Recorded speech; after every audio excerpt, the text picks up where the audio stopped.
Hey y'all, it's Dr. Know-It-All. So I was all ready to go to bed, had a nice little drink, things were ready, and then I saw the video of a random person jumping a really nice Model S in Los Angeles. Apparently the person had rented it on Turo, and it is now a hit and run. It sounds like it's an absolutely tragic incident. Fortunately, everybody was okay. They could have easily killed themselves. They could have killed the people around them because apparently the jump that they did, you couldn't really, it was blind jump. Basically, they were going up over the top of a hill and jumping down. Just a completely ridiculous situation. Obviously, I am advocating that nobody even consider doing something like this, and it's incredibly stupid. I will show a super brief clip of this. I'm going to leave the link to the original in the description. I don't want to dwell on this too much because I don't want to be sensationalist about this, but I'm going to show you the clip right now.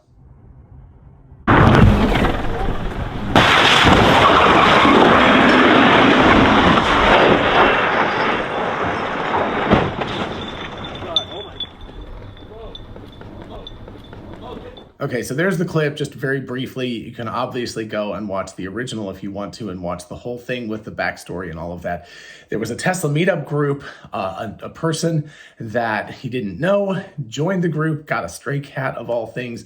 There were 4 people in the car. Apparently it was rented on Turo, and then they just took this thing, said, hey, stop here, film this. They jumped over at approximately 60 miles an hour, completely wrecked the car. You can see it came down on its nose, went into some garbage cans, crashed into other cars, and then the people fled. So it's a hit and run, which I believe is a felony in Los Angeles in California. So not only are they looking at a fine, but they're potentially looking at some significant jail time. So all of this really, really tragic.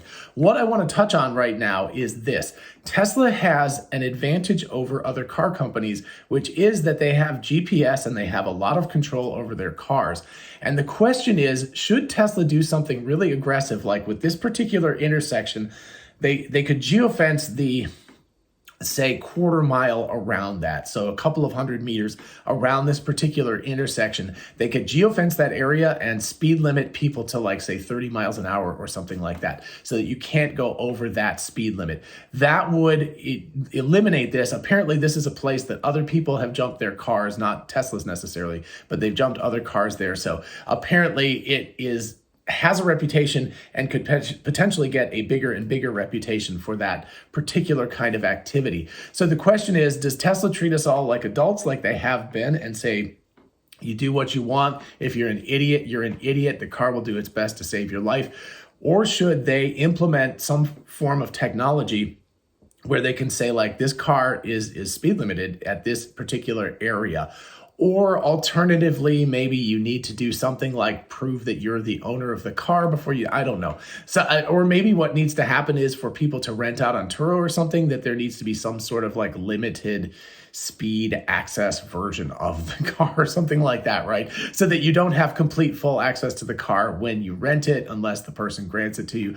I don't know. I don't know the answer to this question. I think that there are most car companies couldn't do this if they wanted to because they don't have the technology to do that. Tesla's in a very unique position because you're basically driving a computer, and so they can do a whole lot of things. They can actually limit you to particular speeds. I actually don't know at this point whether if you overrode it and pressed the gas pedal anyway, whether they could actually do that, but it seems like they would be technologically capable of doing something like that. Now, it seems like there would be a lot of backlash to that whole thing because people would say, like, hey, wait a second, we don't want to have this limited. We want to be able to do what we want. We're all adults here. So I don't know that it would work, but it is a solution that at least I could imagine being put in place by Tesla. Otherwise, I don't know what you do with a situation like this. I will say, however, on the good end of things, there was a person who had their hand outside the window, so the window was rolled down. Clearly, I would imagine they were drunk or on something, because this doesn't seem like something that people in their right minds would really take on. Apparently, they didn't even take a look at the intersection first. They just drove over it, and probably that's why it was substantially worse than they thought it was going to be. But the Tesla saved their lives. As James Law pointed out in Twitter, the hazard lights came on automatically, which is really, really good. And the car, all of the airbags deployed. You could see that in the aftermath of it. And everybody walked, including the cat, walked away safe. given the fact that these people did not seem to be operating on a full deck, I would imagine that probably at least some of those passengers didn't even have seatbelts on. So again, it's a testament to the build quality of Teslas that everyone walked away safely from this accident.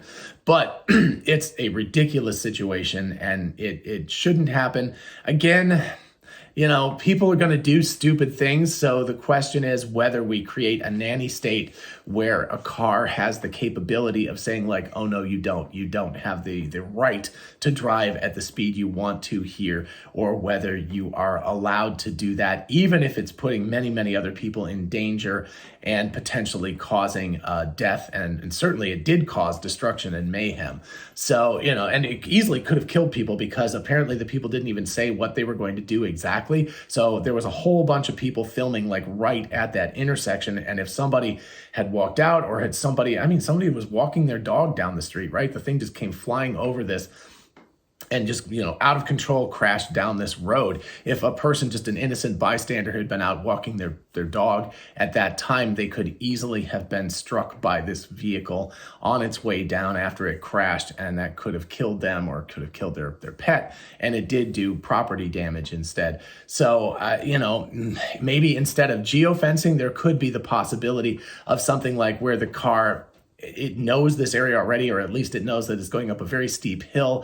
If it senses the fact or knows the fact that it's got this low resolution GPS map that says like, oh, this is, you know, this kind of a shape, right? So you're going up and you're going to be going way too fast to stay on the road when you go over this thing, that it could do some sort of emergency maneuver and kind of try to stop the car prior to the thing jumping over. So geofencing would be the most extreme example. Some sort of emergency braking system or something like that would be a slightly less aggressive mode of trying to stop this thing from happening. Maybe there's something that I haven't thought of. I'm not sure. I'd be interested if you want to let me know in the comments. I just realized I bashed my elbow up climbing today. I just realized I have a nice big bruise on my elbow there. So anyway, oh, and here comes my puppy. It's bedtime. She gets crazy around bedtime. So Kona wants to say hi. Anyway, so I don't know. I'd be curious to know what you all think about this, what the best example would be. Oh, come here. She won't let me pick her up. Anyway, I'd be very curious to find out what you think might be the best way to handle this. Maybe it's just one of those like, let idiots be idiots, but this is a situation that not only that, you know, if you want to be an idiot and kill yourself, that's one thing, or harm yourself. But there were many, many other people who are potentially in harm's way due to the idiocy of these people doing this. So I think that there could be some sort of option that Tesla could put in place. You know, again, geofencing could be one thing, but it could be also geofencing just as kind of like a warning area that it knows that if the car is going excessive speed in this area, it should pay a special attention to it. There are many other areas like this. Pretty much all of San Francisco is like this, right? So anyway, there's plenty of areas that are like this. So, you know, it could be just a geofence where it's just paying attention to this. But at the very least, I wonder if there's some way to do some sort of emergency braking or emergency maneuvering procedure if the car detects that it's going to be doing something stupid like catapulting through the air. Anyway, I'd be interested to know what you think. Again, do not even imagine trying this at home. I mean, that's a $100,000 car that they just absolutely destroyed. They're looking at a lot of money. The LAPD is offering a $1,000 reward just to find out who these people are. I'm a little bit surprised they don't already know the answer to this question.